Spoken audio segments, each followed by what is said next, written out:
Alhamdulillahilladzi anzala ala 'abdil kitaba wa lam yaj'al lahu 'iwajan qayyima.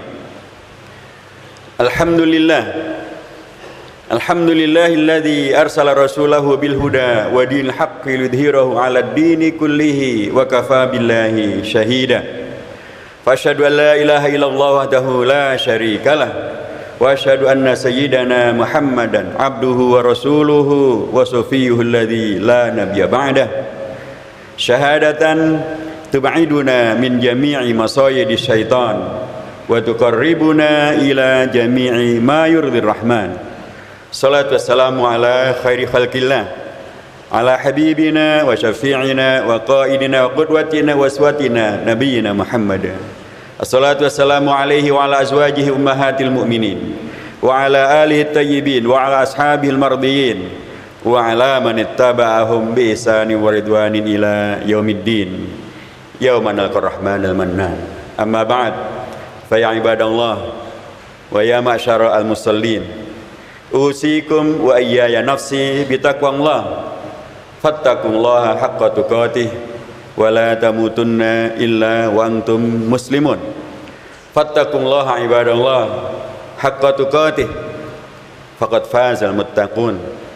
Wa'alamu ibadallah annallaha qala fi kitabil aziz, a'udzu billahi minasyaitonir rajim, laqad kana lisaba'in fi maskanihim ayah jannatani ayyamini wa shimal kulu min rizqi rabbikum washkurulah baldatun thayyibatun wa rabbun ghafur. Fa'aradu fa'arsalna alaihim sailal arim. Shadaqal azim wa sadaqa rasuluhu an-nabiyul karim wa nahnu ala dzalika minal mu'minin. Jamaah yang dirahmati Allah Subhanahu wa taala, karunia Allah yang diberikan kepada kita umat Islam, dan apalagi umat Islam di Indonesia, termasuk di sini di kota wisata, memang luar biasa, amatlah sangat banyaknya. Sudah sangat sewajarnya bila kemudian kita menyikapinya dengan baik dan benar, supaya tidak kemudian berubahlah segala karunia Allah yang berupa kenikmatan, kebaikan ini menjadi sesuatu yang justru menghadirkan azab, menghadirkan hal yang buat kita masih menyesal. Karena begitulah kaidahnya yang pasti kita semuanya menghafalkannya. La in syakartum la azidannakum. Terhadap karunia Allah yang begitu banyak dihadirkan dan telah kita nikmati, bila kemudian kita tidak mensyukurinya, atau bila kita mensyukurinya, maka pastilah Allah bukan hanya akan menjaganya, tapi bahkan akan terus menumbuh kembangkan, melipat gandakannya. Tapi bila kemudian umat melupakannya, bahkan kemudian menjadi kufur nikmat, maka yang terjadi karunia Allah yang begitu luar biasa itu akan berubah menjadi azab, dan pastilah kita tidak menginginkannya. Itulah yang terjadi dengan negeri yang disebut sebagai baldatun thayyibatun wa rabbun ghafur. Ungkapan yang sangat populer, ungkapan yang pastilah kita berharap agar kawasan di mana kita berada, kota wisata, mungkin juga Kabupaten Bogor, Jawa Barat, Indonesia, adalah betul-betul menjadi bagian daripada baldatun thayyibatun wa rabbun ghafur. Dan itulah yang seringkali disampaikan oleh para tamu-tamu dari luar negeri, terutama dari negara-negara Arab. Mereka melihat Indonesia adalah betul-betul bagian daripada surga-surga Allah yang Allah letakkan di atas muka bumi ini. Begitu luar biasa harapan dan begitu luar biasa pemahaman dan keinginan agar apa yang kita dapati, apa yang kita hidupi betul-betul menjadi baldatun thayyibatun wa rabbun ghafur. Suatu ungkapan yang sesungguhnya boleh-boleh saja dilekatkan demikian, karena memang ungkapan Al-Quran dalam surah Sabah ayat yang kelima yang tadi saya sebutkan jelas sekali, mudah kita fahami bahwa ayat ini tidak terkait langsung dengan Rasulullah SAW dan para sahabatnya, tidak terkait dengan para sahabat-sahabat binaan Rasulullah, tidak terkait dengan generasinya Rasulullah dan para sahabatnya. Tapi ungkapan baldatun thayyibatun wa rabbun ghafur adalah terkait dengan masyarakat dan atau generasi atau komunitas yang tinggalnya jauh sebelum Rasulullah dihadirkan oleh Allah Subhanahu wa taala, jauh sebelum Rasulullah diutus sebagai nabi, jauh sebelum Al-Qur'an dijadikan wahyu yang terakhir. Ini terkait dengan komunitas di Sabah, di Yaman jauh-jauh hari, jauh berbilang ratusan tahun sebelum Rasulullah dijadikan sebagai nabi yang terakhir dan sebelum Al-Quran dijadikan sebagai wahyu yang terakhir. Tetapi dia kemudian diabadikan di dalam Al-Quran supaya menjadi apa? Menjadi ibrah, sebagai pembelajaran, sebagai sesuatu yang kurang menyemangati kita untuk agar betul-betul menjadi baldatun thayyibatun wa rabbun ghafur, tapi sekaligus mengingatkan bahwa yang tadinya baldatun thayyibatun wa rabbun ghafur bisa juga menjadi sesuatu yang berubah, menjadi sesuatu yang kemudian wabadalnahum bi jannataini dawati uklin khamtin wa asrin wa syai'in min sidrin qalil. Dari yang tadinya penuh dengan segala yang buat nyaman, segala yang membuat nikmat, segala yang membuat semuanya menjadi seolah-olah berada di dalam kebun, dan kebun itu adalah bagian daripada surga-surga itu sendiri, tapi kemudian berubah menjadi segala sesuatu yang tidak nyaman, tidak enak dimakan, tidak enak dilihat, tidak enak dinikmati. Dan itu bisa terjadi. Kapan itu? Ketika fa'aradu, ketika masyarakat, ketika manusianya, ketika penduduknya a'radu, berpaling dari kondisi yang tadinya menghadirkan komunitas masyarakat di mana tempat di mana mereka hidup menjadi sesuatu yang baldatun thayyibatun.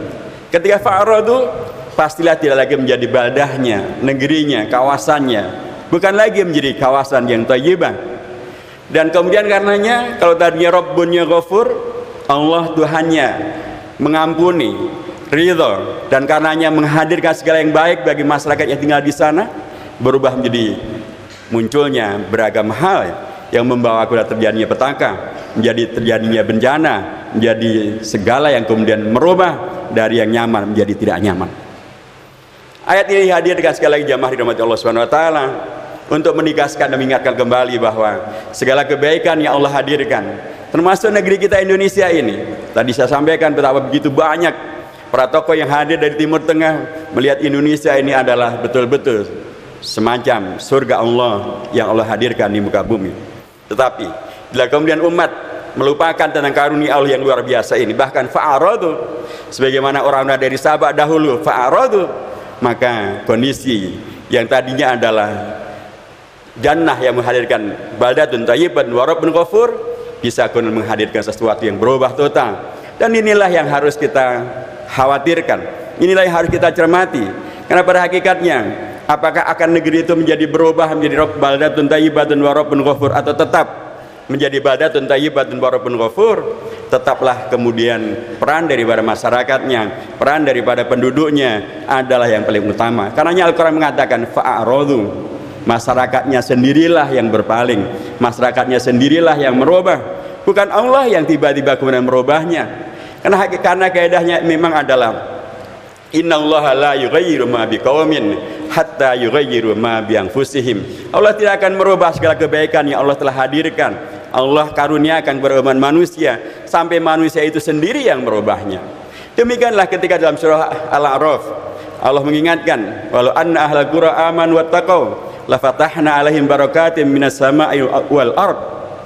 Seandainya dan seharusnya bila kemudian penduduk desa, penduduk kota, masyarakat manusia beriman dan bertakwa, maka Allah pastilah akan terus membukakan berkahnya dari bumi dan dari langit. Masalahnya adalah kemudian fakadzabu, masyarakat manusianya sendirilah yang kemudian menghadirkan kondisi yang demikian luar biasa positif, luar biasa bagus, luar biasa nikmat yang Allah hadirkan.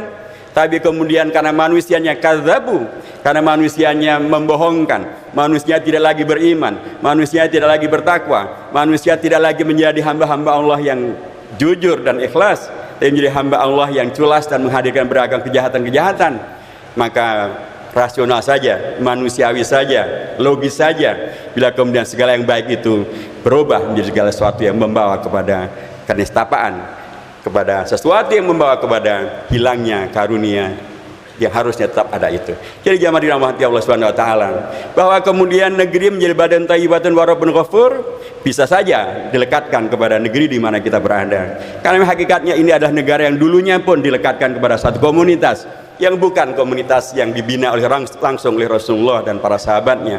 Tetapi yang dipentingkan adalah Bagaimana kemudian masyarakat manusianya menjaga agar betul-betul baldatun thayyibatun ini tetap menjadi baldatun thayyibatun, dan apalagi agar Rabbun Ghafurnya tetaplah Rabbun yang Ghafurnya. Dan itu kata kuncinya adalah jangan sampai terjadi al-i'rad, jangan sampai terjadi sesuatu yang membuat kemudian masyarakat berpaling. Segala yang dahulu diperjuangkan oleh para bapak bangsa dan ibu bangsa menghadirkan negeri Indonesia merdeka dari penjajahan Belanda ini tidaklah kemudian diperjuangkan untuk kemudian menjadikan Indonesia semakin lama semakin jauh daripada apa yang dahulu diyakini sebagai bahwa Indonesia merdeka atas berkat rahmat Allah yang Maha Kuasa. Jangan sampai kemudian Indonesia semakin jauh, semakin mendekati kepada al-i'rad, semakin mendekati daripada takdzib, dan bila itu terjadi maka segala yang diupayakan untuk menghadirkan negeri ini yang baldatun thayyibatun wa Rabbun Ghafur akan semakin menjauh daripada apa yang semestinya bisa kita realisasikan. Jangan dirahmati Allah Subhanahu wa taala. Begitulah dahulu Rasulullah mencontohkan kepada kita semuanya bagaimana menjadikan masyarakat yang tadinya bahkan sudah centang perenang, bahkan sudah terjebak di dalam hegemoni asing, masyarakat yang kemudian dipecah belah oleh komunitas asing, masyarakat yang kemudian tidak lagi mempunyai kemampuan untuk bangkit karena mereka dijebak dalam konflik di antara warga sendiri, sampai terlibat dalam perang sesama warga 20 tahun lamanya dalam Harbu al-Fujar antara Aus dan Khazraj. Masyarakat Yathrib yang tadinya sudah begitu tidak ada lagi harapan untuk bangkit, tapi kemudian sebagian dari mereka ketika datang ke Mekah, mereka bertemu dengan mereka mendengar ada seseorang yang menyampaikan tentang kenabian, dan kemudian mereka datang untuk membayat dalam bai'ah Aqabah Ula dan Tsaniyah. Kemudian mereka masuk Islam dan mereka meminta Rasulullah datang ke Madinah, dan Rasulullah hijrah ke Madinah. Kalau yang tadi dalam kota baldatun thayyibatun wa Rabbun Ghafur, kondisi awalnya adalah negeri sudah baldatun thayyibatun wa Rabbun Ghafur, tapi kemudian berubah menjadi segala yang kemudian menghadirkan petaka karena i'radnya masyarakat manusia, karena masyarakat berpaling dari kebenaran. Kalau tadi masyarakat desa, masyarakat kota yang tadinya beriman dan bertakwa dan Allah membukakan berkah dari bumi dan dari langit, kemudian karena mereka takdzib, karena mereka membohongkan, tidak lagi beriman, Allah merubahnya menjadi sesuatu yang membawa kepada petaka. Rasulullah menghadirkan sebuah laku yang berbeda dari masyarakat yang tadi sepenuhnya sudah dalam kekuasaan Yahudi. Masyarakat Madinah, masyarakat Yathrib sudah dikuasai oleh Yahudi, kebunnya dikuasai oleh Yahudi, ekonominya dikuasai oleh Yahudi, perairannya dikuasai oleh Yahudi, teknologinya dikuasai oleh Yahudi, perdagangannya dikuasai, bahkan politiknya pun dikuasai oleh orang Yahudi. Begitu dikdayanya mereka sehingga orang Aus dan Khazraj dengan mudah diadu domba, sehingga mereka terjebak dalam perang berkepanjangan antar suku 20 tahun lamanya. Itulah perang Fujar. Rasulullah datang ke Madinah untuk merubah masyarakat yang i'rad, masyarakat yang takdzib, masyarakat yang sudah sepenuhnya dilemahkan itu, masyarakat Aus dan Khazraj, jadi masyarakat yang baru, masyarakat yang penuh dengan izzah, masyarakat yang penuh dengan segala yang membawa kepada perubahan, menjadi menghadirkan kebaikan, kemaslahatan, dan bahkan kemenangan-kemenangan. Rasulullah hadir ke Madinah, dan apa yang dilakukan sehingga kemudian menjadikan masyarakat yang potensial untuk selamanya menjadi masyarakat yang di bawah hegemoni asing, di bawah kekuasaan asing, tidak bangkit, dipecah belah, jadi masyarakat baru yang Al-Quran menyebutnya sebagai kuntum khaira ummah, umat yang terbaik. Masyarakat yang Al-Quran menyebutnya sebagai wa ma arsalnaka illa rahmatil alamin. Apa yang dilakukan? Itu bisa kita lihat dari ungkapan-ungkapan pertama beliau yang barangkali boleh disebut sebagai semacam manifesto, semacam pidato politik pertama ketika beliau datang ke Madinah. Ungkapan beliau begitu luar biasa, membangkitkan, menyemangati, menghadirkan solusi, dan kemudian membawa kepada hadirnya baldatun thayyibatun wa Rabbun Ghafur. Ungkapan beliau adalah ya ayuhan nas afshu assalam wa at'imut ta'am wasilu al-arham wa sallu bilaili wan nasu niyam tadkhulu jannata rabbikum bisalam. Ketika Rasulullah sampai ke Yathrib, ungkapan pertama kali beliau adalah bukan tentang sholat, bukan tentang makan dan minum. Ungkapan pertama beliau adalah tentang ya ayuhan nas. Beliau panggil, beliau sapa seluruh umat manusia. Beliau posisikan bahwa semua warga dan warga kota dari Yathrib adalah manusia.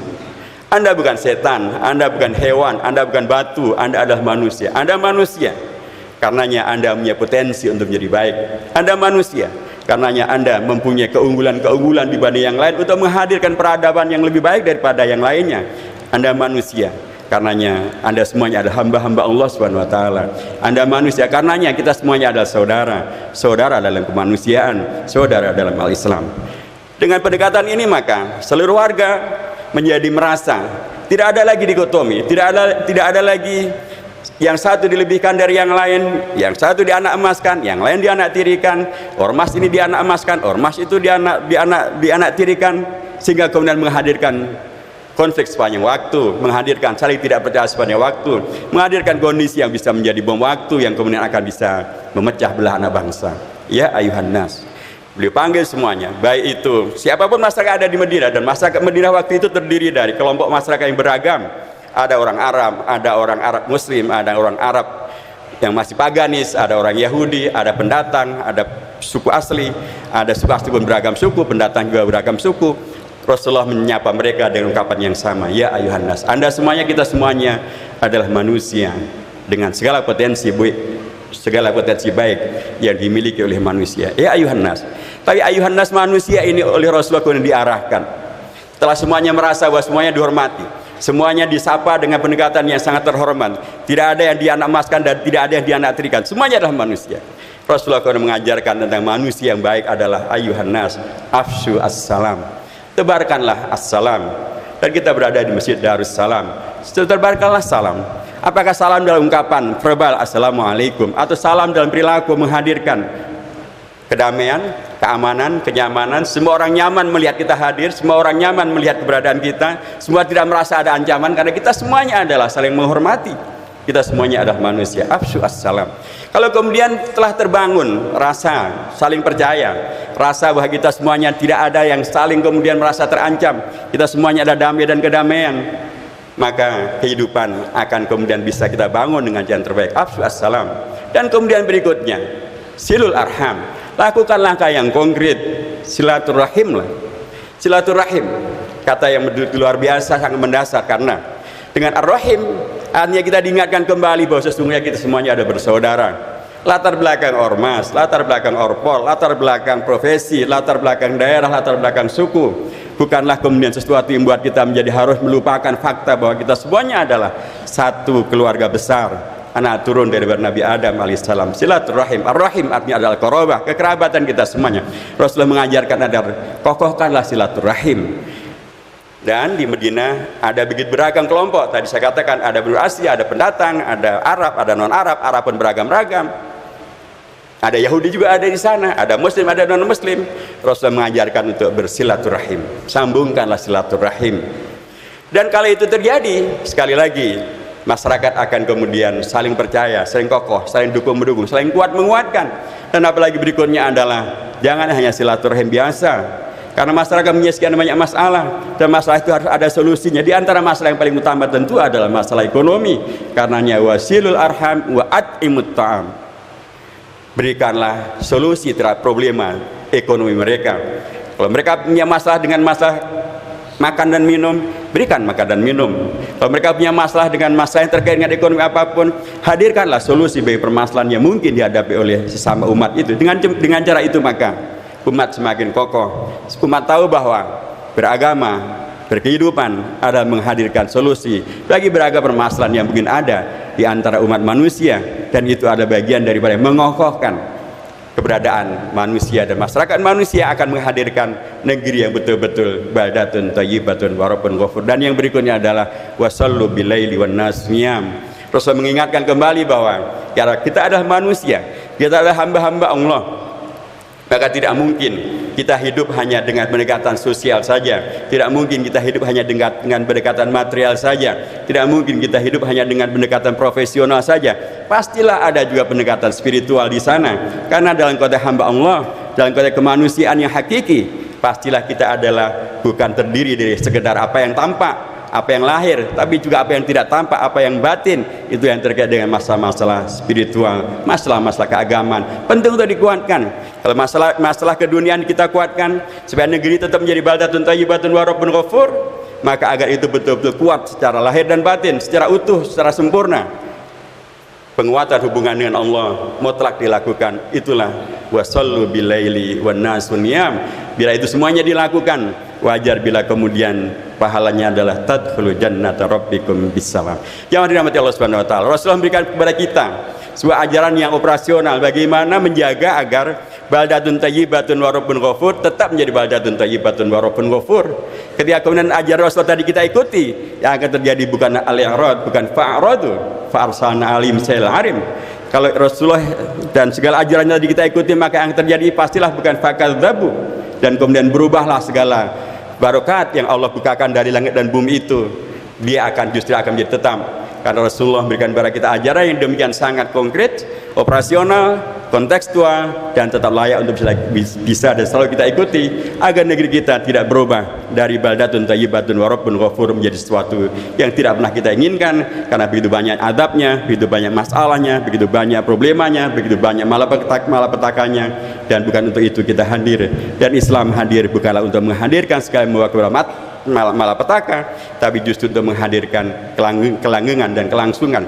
Apa yang Rasulullah telah contohkan, menjaga, merubah masyarakat yang tadinya penuh dengan masalah jadi masyarakat baru. Ya, Al-Quran bahkan menyebutnya sekali lagi sebagai kuntum khaira umat yang terbaik, dan wa ma arsalnaka illa rahmatil alamin, masyarakat menghadirkan kerahmatan.